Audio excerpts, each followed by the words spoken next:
Hey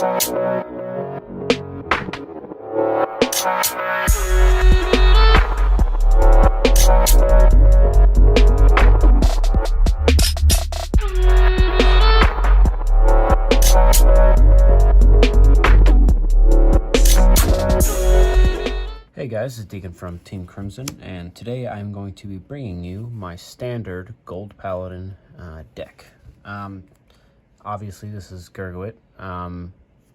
This is starter because you don't play Criff with Gurguit unless you are playing Ezel. This video will be compiled of the deck list and me talking about that, and then afterwards I will go over my quick thoughts on Gurguit and standard and what I think needs to happen. All right, let's get into it. So to start off, we have the main man himself, Sunrise Ray Knight Gurguit. For those that do not know, his skill is Continuous Vanguard Circle. During your turn, if your opponent's Vanguard is grade 3 or greater, this unit and all of your units placed by a card's ability this turn gain power plus 5k for each of your additional rearguard circles. And then Vanguard, once per turn when it attacks or is attacked, cost Counterblast 1, look at 5 cards from the top of your deck, call up to 2 cards from among them to rearguard, and shuffle deck. If it is your opponent's turn, call them to Guardian Circle instead. So this card is insane. This is exactly what Gold's needed to be relevant in standard again. Just with some of the support that they have had in the past and the new support they got, it is a little bit too much, which I will be covering in the end. But this card in and of itself is really good. Alone by itself, not very good, because you would have to ride all 4 copies to get 4 excels, and ride 2 to get 2, and that's only a plus 10k buff. But with some of the support cards, it is really good, and the guarding skill is perfect. Then next we have 4 Bluish Flame Liberators Percival. Those that do not know, skill is Continuous Vanguard. All units on your additional rears gain 5k. And then auto Vanguard Rearguard. When placed, if your Vanguard is grade 3 or greater, cost Counterblast and discard a card from hand, get an Imaginary Gift Excel, search your deck or drop zone for 1 Oath Liberator Aglavale, call to rearguard, and if you search your deck, shuffle your deck. It is a hard once per turn. So this card is really good with Gurguit, because this is how you get more excels, and this is when Gurguit's plus 5k ability becomes really, really good, because ride, call, immediate plus 10k if you went second. If not, then it is just a free excel for the possible re-ride, possible another call next turn. Just super, super good. Definitely not played at anything less than a 4 of for Gurguit, but like super good, super good. Then next we are playing 2 Battlefield Storm Sagamores. The only reason I am playing 2 is because I do not like a high grade 3 count. 12 is more than enough for me, and honestly, I prefer my next grade 3, which is 2 Mock Slash. I prefer him over Sagamore. The problem is that Mock Slash alone is not good enough. You need Sagamore in the deck to make Mock Slash really good. Paired with Wonder Ezel, it just is capable of ridiculous things. You can even combo Mock Slash Sagamore into Percival and get a free plus 3 to board. Just super, super good. But yes, 2 of each. Most decks are playing anywhere from 3 to 4 Sagamore, and some decks are playing anywhere from 2 to 4 of Mock Slash. This is my preferred. Everyone is different. I don't like that many grade 3s because I tend to brick if that is the case. Now moving on to grade 2s, and the most busted card in this entire deck is Wonder Ezel. Reason being is it is a free cost for battle extending, whereas Sagamore is a Soul Blast, Mock Slash is a Counter Blast, hell, even Percival is a Counter Blast. And to do that, you will 9 times out of 10 have to have this to battle extend, and that's another Counter Blast. But these 3 cards pay a cost, this is free. So it is quite ridiculous how easy it is to get multi-attacking off of it. But again, I will cover that at the end. So we are playing 4 of that. Then we are playing 3 Oath Liberator Agilveil. For those that do not know, skill is Auto Vanguard when placed, cost Counterblast 1. Look at 3 cards from the top of your deck, call 1 from among them to rear, and put the rest on the bottom in any order. And then Auto Rearguard when it attacks, put another Rearguard into Soul, and this unit gains 10k until end of that battle. And at the end of the battle, you bounce it to hand. So, reason I am playing 3 is because he is searchable off of Percival. If he was not searchable off of Percival, I would hands down be playing 4. But 3 is fine. 4 honestly is a bit overkill for me. I have thought about it, but I don't really need the additional plus 10k when most of my dudes are gaining anywhere from 10 to 20k regularly off of the free call. So yes, it makes it bigger and makes it up to the 40s, but it doesn't need that. And the only decks that can actually remove it permanently are Naru's with Bind and Link Joker with Vanished Elite.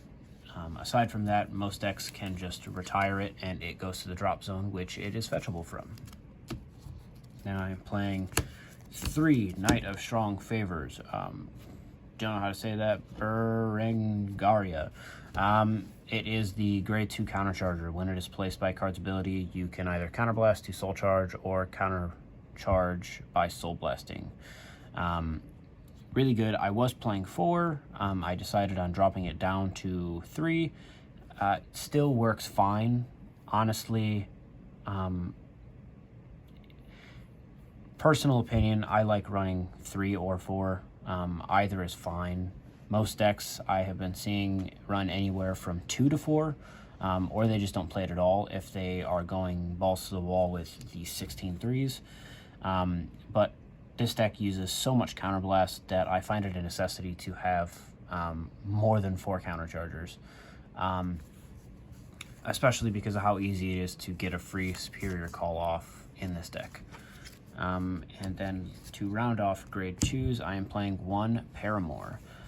Its skill is, for those that do not know, act, Vanguard, Rearguard, once per turn, cost, Counterblast 1, and call a grade 2 or less card from hand to Rearguard and draw a card.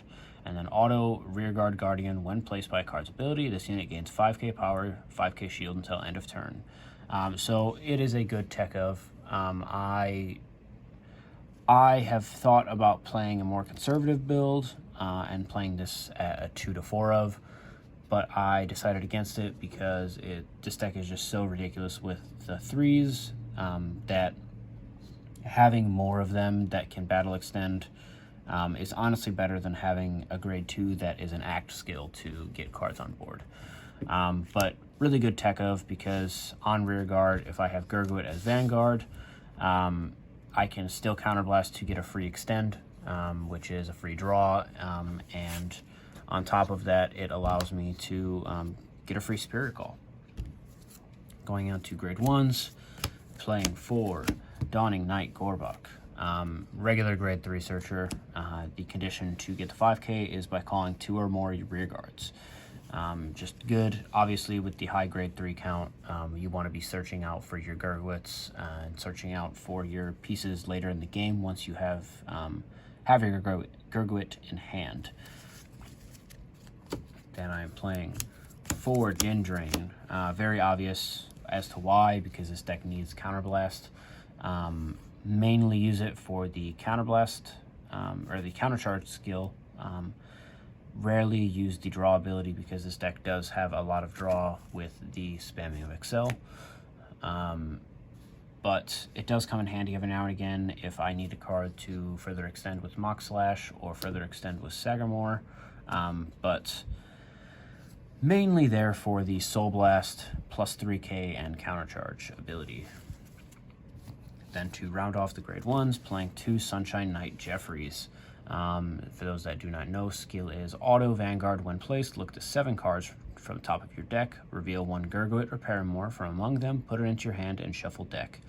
And then Auto Rearguard Guardian. When placed by card ability, this unit gains 5k power, 5k shield till end of turn. So it is there mainly for that the guarding skill, because it becomes a 15k shield, or if I superior call it, becomes a 13k body. So it allows for numbers to be hit and numbers to be guarding with.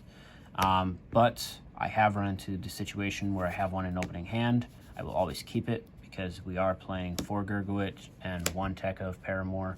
So to be able to search any of those, possibly get a grade 2 that we can ride into, or possibly fix our grade 3 ride target is very nice. But it's mainly there for the 15k shield. I have thought about playing 3. That would require me to drop down my grade 3 count or my grade 2 count, so I don't fancy that. And then for triggers, playing 8 crits, because this deck is fine with and fine without crits. I prefer it with crits. You can also play fronts. I prefer the crits. Then I am playing 4 draw PGs. I did debate for a time doing 4 crit sentinels, or anywhere from 1 to 4 crit sentinels. Ultimately decided on the draw PG was just better because especially in a mirror match, the numbers get quite ridiculously high in this deck. So it is very nice to be able to lay down the law and just sentinel that. Also with Gurguit's guarding skill, you can sentinel off the top 5 if you have one. And then I am playing 4 heal, obvious reasons. But that is it for the deck profile. So for those of you that came to view the deck profile and not my opinionated thoughts on Gurguit, this is where it ends for you. Those who wanted to stay for my thoughts as well, this is where that begins. So as we know, Gurguit is the meta right now. There are a couple other decks as of right now in Japan that are topping, none of which to the caliber that Gurguit is topping. Reason being is quite simple. This deck is arguably tier 0. It sucks to say, because this is, again, another format where we have an arguable, or it is tier 0 deck running rampant, and Bushy didn't do anything about it. Granted, with Luard getting hit and then losing money, I can understand why they haven't hit Gurguit yet. Also with clan selection coming out, they're probably waiting until their scheduled ban list, but something needs to happen, and something needs to happen soon. The worst offender is Wonder Ezel. This card is just so free. I cannot tell you how many times I have gotten 8+ attacks off in this deck, and most purely because Wonder Ezel. I have had hands where it has had 3 Wonder Ezels in hand prior to my twin drive, and I have had 1 to 2 Mock Slash on board, which is not okay, because alone, looking at it as if you only have 2 excels, you have 5 attacks regularly. 7 with Gurguit, 8 with a Mock Slash. That 8 then becomes 9, 10, 11, 1 more because of the last Ezel, 12 different attacks. Now if you look at it as you have 1 to 2 more Excel circles, because this deck can also Excel spam, that gives you anywhere from 9 to 14, possibly 15 attacks. If you open with Wonder Ezel, or if you top deck a Wonder Ezel, or if you keep going with the Ezel calls and then can call Sagamore, to call another Sagamore, to just keep extending for ridiculous reasons. It's not okay. I will say, however, if you take Wonder Ezel out of the situation, this is a lot healthier. Yes, the deck is still quite ridiculous with the Excel spamming, but it is not as potent of the I'm going to hit you for 15 attacks, suck it, because these cards actually require costs, whereas this is free. In my honest opinion, if Bushy wants to do something about it, they should restrict Gurguit and Wonderezel from being played in the same deck, and they should probably hit Percival to a 2 of. It sucks to say, because at times that is the only way that you can win games if you are bricking that bad, is by getting the additional Excel, to get the additional 5k, to get the additional calls, to yada this, yada that, and make your plays. But at the same time, it's not okay that you can have, on at least every game I will have 4 Excels. There have been games where I have 7 Excels. There have been games that go on long for absolutely no reason that I have 8 to 9 Excels, which is not okay. An Excel deck should not be able to do that and pump out numbers that are 40 plus on the regular. It's not okay. The numbers that this deck hits for already with just a plus 10k is 20 plus regularly, which is kind of ridiculous for an Excel deck. Now, I will say that this is a more grade 3 reliant deck, whereas a lot of the other decks in the format that we are seeing that can beat this deck are high roll, which is another reason that this deck is so potent, is because those are high roll decks. If this deck high rolls, it can mow them over. Now, at the same time, there are decks that play these as just an 8, and it is the more conservative style, which is based around just getting your Excels and then having your extenders for battle be your paramours. And it's still not necessarily even battle extending, it's just extending your hand to go into your Wonderezels as your battle extending options. I personally think that is a build if you wanted to play for maybe your locals, because if you take something like this in and you're playing 16 grade 3s, you're probably going to win it. There are decks that play just your Sagamores. Those decks still top just as much as regular Gurguit does, because Sagamore is quite ridiculous also. The decks that top the most are the ones that play these 4. There are also options to play the Wonderezel and Howl Superior Ride with Ezel. Those also don't top as much because it takes away from your 12 to 16 grade 3. I'm going to kill you my 2nd or 3rd grade 3 turn suck it deck. But all in all, this deck is really good. And it sucks that it became good by breaking the meta. I would have loved if it could have been good without breaking the meta, because Gurguit in and of itself is not the problem. Now you add Percival, now you add Wonderezel, now you add Mock Slash and Sagamore. That's when it becomes a problem, is when all of these are in the same deck together.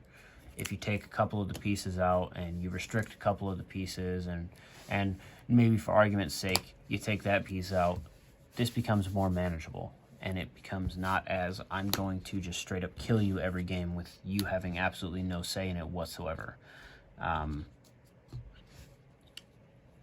It pains me to say, but Bushy needs to do something about it if they want to keep their players around, because we are seeing a lot of resentment towards Bushy, especially with the clan selection set and a lot of the info that we are not getting.